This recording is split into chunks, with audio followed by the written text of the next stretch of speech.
Donkey Donkey was a nice little donkey. His ears were just long enough. His belly was right and as round as a ball. Donkey Donkey had many very dear friends. Here are some of them. Here are some others. Pit and Pat, the horses, and Hector, the dog, also were his friends. Donkey Donkey's master was the kindest man in the village. Donkey Donkey loved his thistles for his dinner, and there were a lot of them near the stream across the meadow. Yet, in spite of all that, Donkey Donkey was not happy. One day, he was drinking with Pat at the stream. He saw Pat's head and his own in the water. He thought Pat was so beautiful with his small ears and he's so ridiculous with his long ones that he became very sad and would not eat anymore. Donkey Donkey at last went to see Hector. Hector was very clever and knew all sorts of tricks. He could tell his right paw from his left paw, and so on. Surely his advice would be good. "You poor donkey," said Hector. "I know what's wrong with you. With your ears up like that, you resemble a sailboat. Keep your ears down like I do. See how funny I would look with my ears up?" "That's it, Donkey Donkey. Put them down. Now they look almost as nice as mine, and Pat will be jealous because he can't do that." And Donkey Donkey was happy again. He went trotting around the farm like a little colt. But poor Donkey Donkey, how his friends laughed when he saw him. "Silly donkey," said Fuzzy Fuzzy the lamb. "Why do you believe what Hector says? There's only one way to wear it. Look at me. Doesn't everyone say I'm pretty? And look at Phoebe the goat. And look at Fanny the cow. And look at the farmer's brother. Do you see how they all put their ears on the side? So many people cannot be wrong, Donkey Donkey." Donkey Donkey was impressed. He let Fuzzy Fuzzy fix his long ears.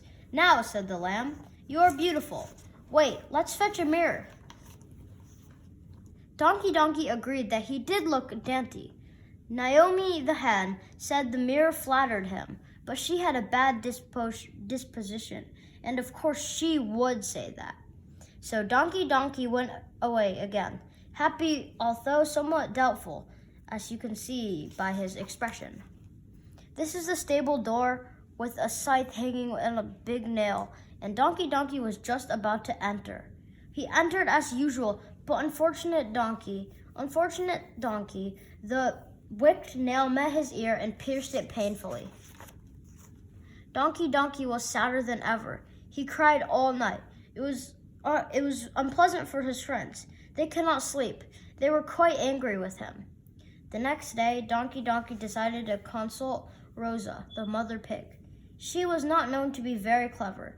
She ate and slept so much, but she was a very honest person. Rosa listened attentively to Donkey Donkey's grievances.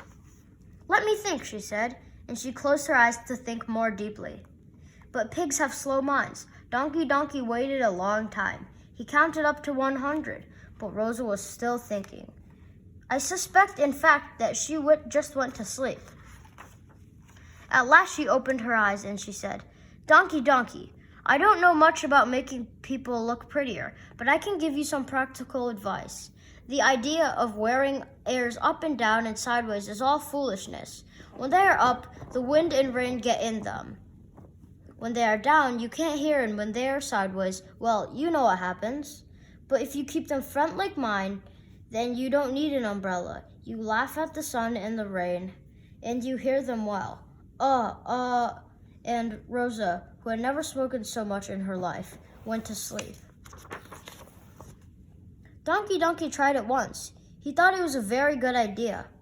2 days later, when there was a lot of wind and rain, Pat caught cold and had the mumps. He had to stay in for a week. He was so much ashamed. Donkey Donkey did not catch the cold. He was delighted enough, but he felt sorry for Pat, of course. But this was to show the inconvenience of wearing one's ear in front of them, being able to see the sun and other things up in the air. Mr. Jones, the farmer, was painting his house, His ladder being too old, broke, Mr. Jones fell. He fell on Donkey Donkey's head, and they both fell to the ground. And Donkey Donkey was very ill. The doctor was called in. He bandaged his wounds. He pulled his tongue. He felt his pulse. He pulled him on a scale and listened to his breathing. And then he gave him some bad-tasting medicine with a spoon. Donkey Donkey's wounds were soon healed, but he was still unhappy about his ears. Everything he tried had failed. As he was brooding over those sad things, Daniel, the little sparrow, perched over the nearby fence. He said, "Donkey, Donkey, silly donkey, you aren't a dog, you aren't a lamb, you aren't a pig, you are a donkey. Keep your ears up as donkeys do. Tweet, tweet, tweet." And Daniel flew swiftly away. Donkey Donkey was astonished, but he was delighted when a little girl passed by her father's. Said, "Oh, Daddy, see that pretty little donkey? His ears are so beautiful." And from that day on, Donkey Donkey kept his ears up. He enjoyed eating thistles, and he became the happiest of donkeys. And this story is finished.